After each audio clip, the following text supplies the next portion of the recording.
Hello, IGNOU students. Welcome back to my channel Mastering Education today. आज की video में हम लोग क्वेश्चन 4, क्वेश्चन 5 एंड क्वेश्चन 6 देखने वाले हैं। हम लोग ऑलरेडी क्वेश्चन 1, 2 एंड 3 MSO 003 का डिस्कस कर चुके हैं पार्ट 1 में और ये आपकी इंपॉर्टेंट क्वेश्चंस की सीरीज का पार्ट 2 है। ऑलराइट, तो हम लोग बिना किसी टाइम वेस्ट करे स्टार्ट करते हैं क्वेश्चन नंबर 4 से। क्वेश्चन नंबर 4 पूछ रहा है, explain the cultural dimensions of globalisation.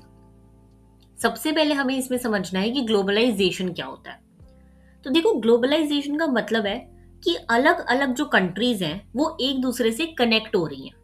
जैसे कि आप लोग को पता है, जारा, H&M, मैकडॉनल्ड्स, एप्पल, ये सारे बाहर की कंपनीज हैं, है ना। पहले ग्लोबलाइजेशन से पहले ये सब इंडिया में एग्जिस्ट नहीं करता था। अब ये सारी कंपनीज के स्टोर हमें हर जगह मिलेंगे, हर स्टेट में मिलेंगे।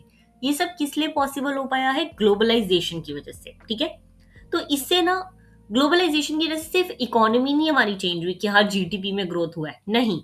हम लोगों ने कल्चर दूसरों का अपनाया है, टेक्नोलॉजी नई आई है, लाइफस्टाइल लोगों का चेंज हो गया है, म्यूजिक, मूवीज, फूड, सब कुछ, क्योंकि हम बाहर की हॉलीवुड मूवीज यहाँ पे देखते हैं। और आप लोगों को पता है कि लोगों का लाइफस्टाइल, आपने नोटिस करा होगा, जितने भी साउथ दिल्ली, साउथ बॉम्बे के लोग हैं ना, ये लोग आजकल पैसों को, रुपीस को भी बोलते हैं बक्स। तो ये बक्स वाला वर्ड कहाँ से आया? बाहर, वेस्टर्न लाइफस्टाइल। तो वहां का लाइफस्टाइल लोगों ने अडॉप्ट करना स्टार्ट कर दिया है। तो सब कंट्रीज के बीच एक्सचेंज होने लग गया है इन सब चीजों का, और इसी प्रोसेस को जो है हम लोग ग्लोबलाइजेशन कहते हैं। ओके, अब कल्चरल ग्लोबलाइजेशन क्या होती है? तो देखो, जब एक कंट्री की कल्चर दूसरी कंट्री तक पहुंचती है और लोग एक दूसरे की लैंग्वेज, फूड, फैशन, म्यूजिक और लाइफस्टाइल अडॉप्ट करते हैं, तो उसे हम कल्चरल ग्लोबलाइजेशन कहते हैं। इसका बहुत बेसिक एग्जाम्पल समझना, पिज्जा जो हम खाते हैं, डोमिनोज और पिज्जा हट और ये सब, ये पिज्जा हमारी कंट्री की चीज ही नहीं है, ये इटली से आया है। और अब हम लोग इटली का जो इतना कॉमन फूड है वो हमारे इंडिया में भी इतना कॉमन हो गया है। तो ये किस वजह से हुआ? कल्चरल ग्लोबलाइजेशन की वजह से, क्योंकि हम दूसरी कंट्रीज का लाइफस्टाइल, फूड, कल्चर, म्यूजिक, हर चीज अडॉप्ट करने की कोशिश कर रहे हैं। और इसकी वजह से देखो, नेगेटिव इम्पैक्ट भी होते हैं, पॉजिटिव भी होते हैं, हम आगे देखेंगे। ठीक है, आप एक और एग्जाम्पल देख सकते हो कि जैसे कि इंडिया में आपको पता है कि Korean dramas, Netflix, pizza, burger, ये सब देखो कितना फेमस हो चुका है ना। और वैसे ही फॉरेन कंट्रीज में अगर हम देखें तो योगा बहुत फेमस है हर कंट्री में। योगा इंडिया की चीज है, योगा का ओरिजिन इंडिया से हुआ था और अब वो और कंट्रीज में इतना फेमस है। ठीक है, बॉलीवुड बहुत पॉपुलर है। तो ये सब कल्चरल ग्लोबलाइजेशन के मेजर एग्जाम्पल है। ठीक है, अब हम देखते हैं इसके कुछ थ्योरेटिकल पर्सपेक्टिव, लोगों की अलग अलग सोच क्या है, थिंकर्स की इन चीजों पर। तो देखो, सबसे पहले आते हैं अर्जुन अपादुराय। ठीक है, वेरी फेमस थिंकर, सबसे ज्यादा इनने कल्चर ग्लोबलाइजेशन में काम करा है। इन्होंने ना हमें 5 स्केप्स दिए थे। क्या दिए थे? 5 स्केप्स। मैं आपको एक और चीज बता दूं, देखो प्लीज आप लोग जो है ना, हर चीज पर ध्यान देना। क्वेश्चन से ज्यादा आंसर में अब अर्जुन अपुदुराय पे अलग से क्वेश्चन आ सकता है स्केप्स करके, तो ये चीज ध्यान से समझना। ठीक है, इन्होंने हमें 5 स्केप्स दिए थे। सबसे पहला दिया था एथनोस्केप। स्केप्स जो है ये उससे रिलेटेड है कि कैसे जो है कल्चर फ्लो करता है एक कंट्री से दूसरी कंट्री में, कैसे इंटरकनेक्टेड है हम सब। तो सबसे पहले होता है एथनोस्केप्स, जिसमें लोगों का मूवमेंट होता है। माइग्रेशन की वजह से स्टूडेंट्स बाहर पढ़ने जाते हैं, घूमने फिरने जाते हैं, रेफ्यूजीज, ये सब हो गया एथनोस्केप्स। फिर आता है मीडिया स्केप्स, इसमें टीवी, इंटरनेट, फिल्म, यूट्यूब, ये सब हो गया, यानी कि मीडिया का फ्लो। ठीक है, फिर आता है टेक्नो स्पेस, टेक्नोलॉजी का स्प्रेड होना, एआई वगैरह, मोबाइल फोन, डिजिटल प्लेटफॉर्म, ये सब। फिर आता है फाइनेंस स्केप्स, मनी का मूवमेंट, फॉरेन इन्वेस्टमेंट करते हो आप लोग, स्टॉक वगैरह में इन्वेस्ट करते हो, बाहर के स्टॉक्स में करते हो, तो ये सब। ठीक है, और फिर हो गया आइडियोस्केप्स, आइडिया का फ्लो होना, जैसे कि डेमोक्रेसी। अब देखो, हमने बहुत सारे आइडियाज, जैसे right to life, right to property, right to live, ये सब हमारी डेमोक्रेसी में कभी नहीं थी। ये हमने फ्रांस वगैरह, यूरोप की डेमोक्रेसी से जो है लिया ये सब। तो ये सब आइडियाज का एक्सचेंज होना। ठीक है, तो अपादुराय कहते हैं कि इन सब फ्लोज की वजह से जो है कल्चर कंटिन्यूसली चेंज होते रहते हैं, क्योंकि आप दूसरों की चीजें अडाप्ट कर रहे हो, दूसरे आपकी चीजें अडाप्ट कर रहे हैं, तो आपका कल्चर जो है धीरे धीरे बदल रहा है। ओके, फिर इसमें दूसरे थिंकर आते हैं रोलैंड रॉबर्टसन। इनका कंसेप्ट क्या है ग्लोबलाइजेशन पे? इन्होंने एक वर्ड दिया था, ग्लोकलाइजेशन, ध्यान रखना, पेपर में पूछ सकते हैं कि what is the difference between globalization and glocalization. Okay, तो देखो ग्लोकलाइजेशन का मतलब होता है ग्लोबल प्लस लोकल। ओके, तो मतलब ग्लोबल चीज को लोकल कल्चर के अकॉर्डिंग मॉडिफाई कर देना। अब देखो, इसका बहुत ही प्योर एग्जांपल समझना। मैकडॉनल्ड्स इंडिया में वेज ऑप्शंस ज्यादा देता है रादर देन नॉन वेज, लेकिन अगर आप बाहर किसी भी कंट्री में जाओगे, B it any other country other than India, तो वहां पर आपको वेज के ऑप्शंस कम मिलेंगे और नॉन वेज के ज्यादा, और नॉन वेज में भी दे सर्व बीफ। ओके, तो वहां पे आपको मैक आलू टिक्की जो यहाँ पे मिलता है वो वहां पे मिलेगा ही नहीं बाहर की कंट्री में। तो क्या करे ग्लोबलाइजेशन ने, ग्लोबलाइजेशन करा तो, लेकिन लोकल्स के हिसाब से, वहां की कंट्री के हिसाब से उस चीज को चेंज करने की कोशिश करी है। ठीक है, तो इंडिया में मैक आलू टिक्की वगैरह, महाराजा बर्गर लॉन्च कर दिया उन्होंने इंडिया वालों के लिए, क्योंकि उन्हें पता है कि वेज जो है ज्यादा ऑप्शंस रखने, क्योंकि वेज बेस्ड पॉपुलेशन ज्यादा है, बाहर की कंट्री में ऐसा नहीं है। ओके, तो यही होता है ग्लोकलाइजेशन, कि फॉरेन की कंपनी यहाँ आई लेकिन उन्होंने लोकल्स के हिसाब से अपने आप को एडजस्ट करा। ओके, अब इसमें एक और बहुत बड़े थिंकर आते हैं, जॉर्ज रिट्जर। वेरी इंपॉर्टेंट थिंकर, अगर आप सोशियोलॉजी पढ़ रहे हो तो जॉर्ज रिट्जर बहुत इंपॉर्टेंट है। इन्होंने अपनी बुक लिखी हुई है एक, जिसमें सारे सोशियोलॉजी के टर्म्स अवेलेबल है, जितने टोटल टर्म्स हैं। ठीक है, ऐसे ही इन्होंने एक टर्म दिया था, मैकडॉनलाइजेशन।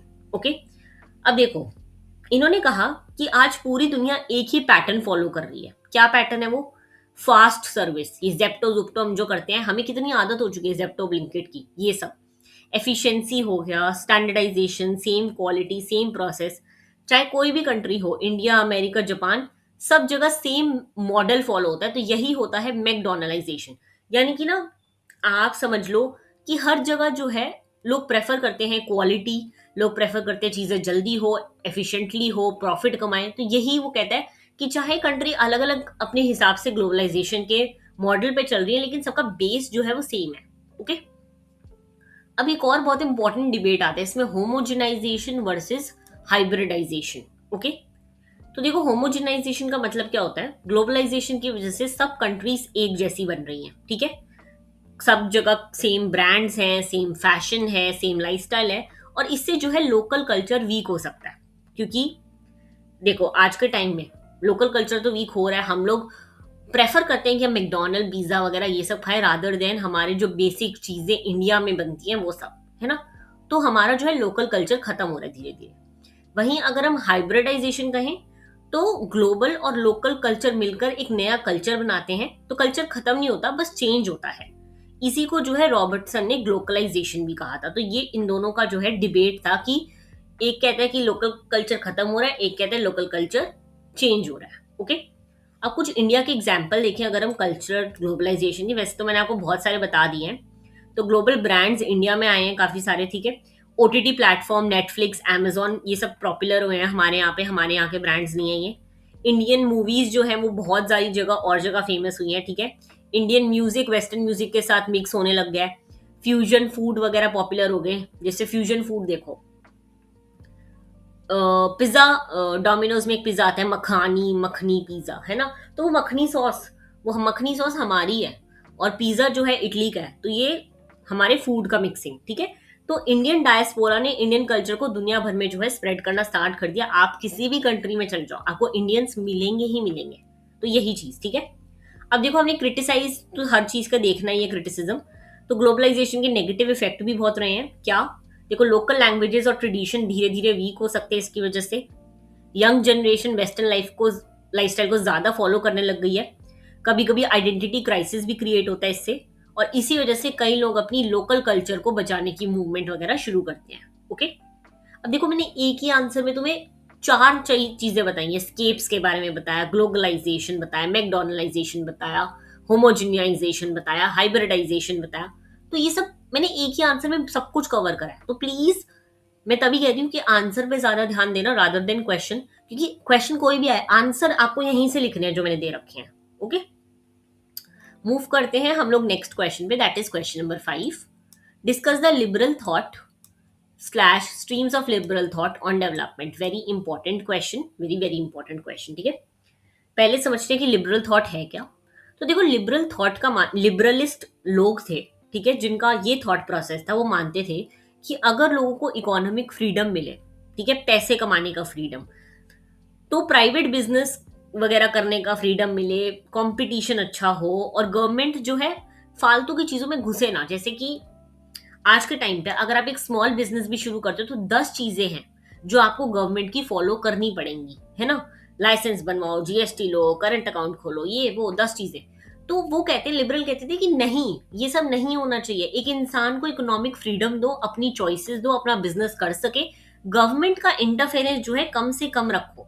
अगर ऐसा रहा तो ही हमारी इकोनॉमी ऑटोमेटिकली ग्रो करेगी और डेवलपमेंट होगा, ठीक है। यानी कि डेवलपमेंट का मेन सोर्स लिबरल के अकॉर्डिंग था कि फ्री मार्केट, सबको जो है बिजनेस करने का मौका दो, प्राइवेट प्रॉपर्टी का कॉन्सेप्ट लाओ, कंपटीशन लाओ और इंडिविजुअल पे जो है ज्यादा ध्यान देते थे ये, कि इंडिविजुअल के फ्रीडम पे।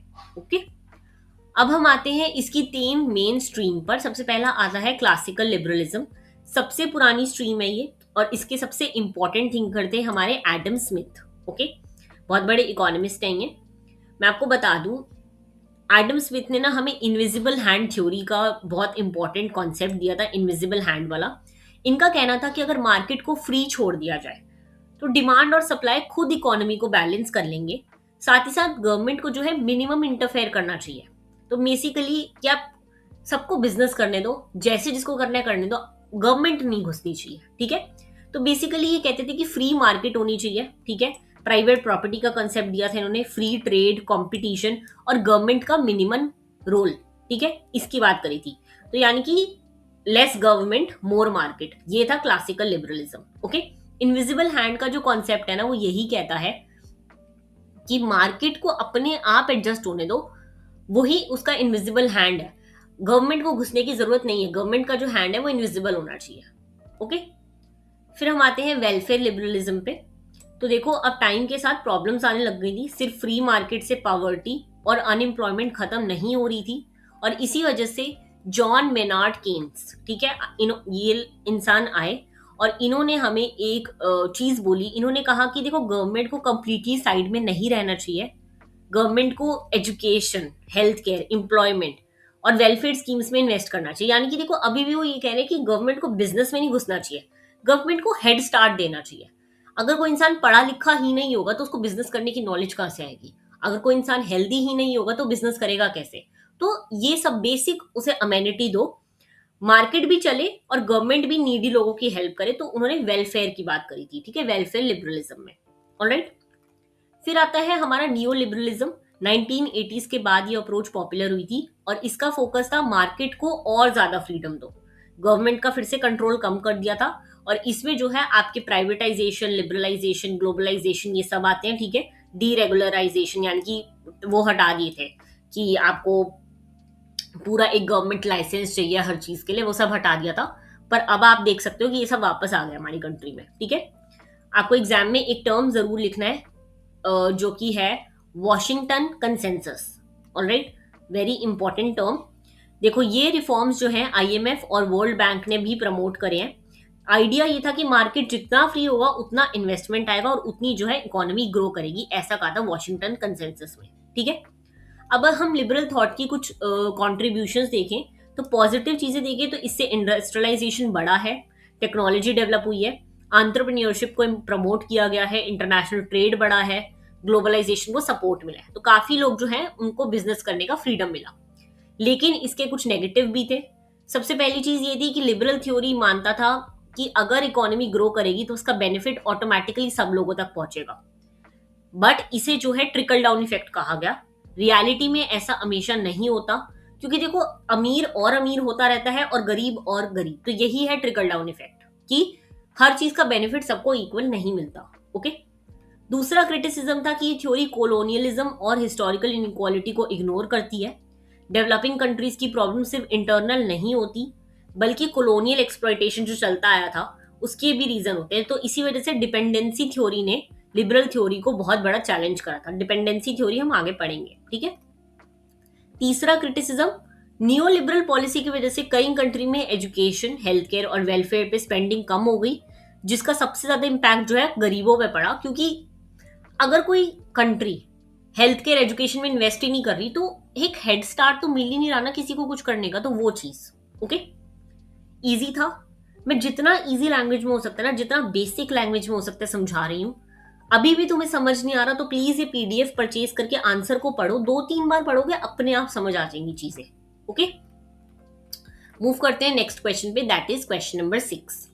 Critically examine growth oriented theories of development. तो देखो, सबसे पहले हम समझते हैं कि ग्रोथ ओरिएंटेड थ्योरी क्या कहती हैं, क्या होती हैं। तो देखो, 1945 के बाद, यानी कि सेकेंड वर्ल्ड वॉर के बाद, इकोनॉमिस्ट ना ये मानते थे कि अगर किसी कंट्री की इकोनॉमी ग्रो करेगी, यानी कि उसका जीडीपी बढ़ेगा, इंडस्ट्रीज वहां पे ज्यादा आएंगी, तो ऑटोमेटिकली लोगों की लाइफ भी बेटर बन जाएगी। लेकिन हमने पिछले क्वेश्चंस में पढ़ा था, याद है, कि ह्यूमन डेवलपमेंट कितना इंपॉर्टेंट है। ह्यूमन डेवलपमेंट जीडीपी का डेवलपमेंट नहीं होता। मतलब कि देखो, उस टाइम पे ना 45 में लोग ऐसा मानते थे कि डेवलपमेंट को सिर्फ इकोनॉमिक ग्रोथ से मेजर करा जाता है, कि अगर किसी कंट्री का जीडीपी बढ़ रहा है, लोग के पास नौकरियां हैं, इंडस्ट्री बढ़ रही है, तो ग्रोथ हो रही है। लेकिन अब आती है मेन जो दो थ्योरी ग्रोथ ओरिएंटेड जिनकी हम बात करेंगे। सबसे पहले आती है डब्ल्यू रॉस्टो की स्टेजेस ऑफ इकोनॉमिक ग्रोथ की थ्योरी। एग्जाम में नाम जरूरी है, ध्यान रखना, डब्ल्यू रॉस्टो ने दी थी ये थ्योरी, ठीक है। रॉस्टो कहते हैं कि अगर हर कंट्री डेवलपमेंट की 5 ना स्टेजेस से गुजरती है, और ये 5 स्टेजेस सबसे ज्यादा इंपॉर्टेंट स्टेजेस है, ठीक है। 5 स्टेजेस को समझते हैं क्या है। सबसे पहला है ट्रेडिशनल सोसाइटी। यहाँ पे एग्रीकल्चर बहुत ज्यादा था, टेक्नोलॉजी कम थी, डेवलपमेंट स्लो था। जब कंट्रीज बेसिक स्टार्ट हुई थी तब की बात कर रहे हैं, ठीक है। फिर आया pre conditions for take off, यानी कि कंट्री डेवलपमेंट की प्रिपरेशन करती गई, रोड्स बनते गए, एजुकेशन इंप्रूव हुआ, इंफ्रास्ट्रक्चर डेवलप हुआ। फिर आया टेक ऑफ का स्टेज, सबसे इंपॉर्टेंट स्टेज है। यहाँ पे इंडस्ट्रीज वगैरह रैपिडली ग्रो हुई, इन्वेस्टमेंट बहुत बढ़ गया, और इकोनॉमी फास्ट स्पीड से ग्रो होना शुरू हो गई, ठीक है। फिर आया ड्राइव टू मेच्योरिटी। अब टेक्नोलॉजी हर सेक्टर में यूज होने लग गई थी, प्रोडक्शन इंक्रीज हो गया था, इकोनॉमी स्टेबल होने लग गई थी, ठीक है। और लास्ट आया age of high mass consumption. देखो, लोगों की इनकम हाई होती है, स्टैंडर्ड ऑफ लिविंग इंप्रूव होता है, कंज्यूमर गुड इजीली अवेलेबल होने लग जाते हैं। तो ये 5 स्टेज है जिससे हर सोसाइटी जो है गुजरती है। तो ये कहा था रॉस्टो ने, ओके, कि अगर आपको प्रॉपर डेवलपमेंट चाहिए तो आपको इन 5 स्टेजेस से होके जाना ही पड़ेगा, ओके। दूसरा आता है हैरो डोमर का ग्रोथ मॉडल। देखो, ये मॉडल बहुत सिंपल है। इन्होंने बेसिकली कहा था कि जितनी ज्यादा सेविंग होगी उतना ज्यादा इन्वेस्टमेंट होगा, और जितना इन्वेस्टमेंट होगा उतनी इकोनॉमी ग्रो करेगी। मतलब कि सेविंग, फिर इन्वेस्टमेंट, फिर इकोनॉमिक ग्रोथ, ठीक है। तो ये याद रखना, बेसिकली इन्होंने ये कहा था। अब अगर हम इन थ्योरीज के कंट्रीब्यूशन देखें तो पॉजिटिव चीजें ये थी कि इन थ्योरीज ने बताया कि इंडस्ट्रियलाइजेशन इंपॉर्टेंट है, इंफ्रास्ट्रक्चर डेवलप होना इंपॉर्टेंट है, टेक्नोलॉजी इंपॉर्टेंट है, कैपिटल इन्वेस्टमेंट इंपॉर्टेंट है। और इसी वजह से बहुत सारे डेवलपिंग कंट्रीज ने प्लानिंग और इंडस्ट्रियल डेवलपमेंट शुरू करा था, ठीक है। लेकिन इसके जो है नेगेटिव भी रहे थे, क्रिटिसिज्म भी था। पहली बात तो ये थ्योरी सिर्फ जीडीपी पर फोकस करती है, तो जरूरी नहीं है कि पावर्टी किसी कंट्री में कम हो तो सारे लोगों को बेनिफिट मिल रहा है, ऐसा नहीं होता। दूसरी चीज, एजुकेशन, हेल्थ, ह्यूमन राइट, ये सारे सोशल एस्पेक्ट को जो है इग्नोर कर देती है। तो क्वालिटी ऑफ लाइफ तो इंप्रूव ही नहीं हो रहा, आप सिर्फ इकोनॉमी पे ध्यान दे रहे हो, है ना।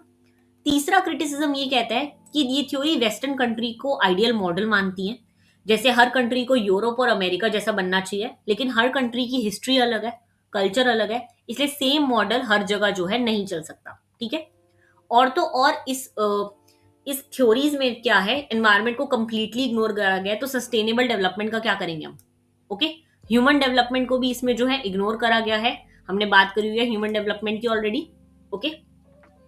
तो देखो, जो है इस क्वेश्चन में हमने बहुत सारी चीजें पढ़ी हैं। ये 3 क्वेश्चंस बहुत इंपॉर्टेंट हैं। आपने पार्ट 1 और पार्ट 2 कर लिया है तो आपको नीचे कमेंट करना है नंबर 3। पार्ट 3 में हम लोग आगे के क्वेश्चंस डिस्कस करेंगे। और अगर आप लोग को पीडीएफ चाहिए है तो आप नीचे दिए गए टेलीग्राम या फिर इंस्टाग्राम लिंक पे मेरे को कांटेक्ट करके पीडीएफ परचेज कर सकते हो। सिमिलर वे में मेरे पास MSO004 का भी पीडीएफ है, तो आप दोनों पीडीएफ साथ में भी परचेज कर सकते हो। ऑलराइट, मिलते हैं नेक्स्ट वीडियो में। All the very best for your exam. Thank you so much.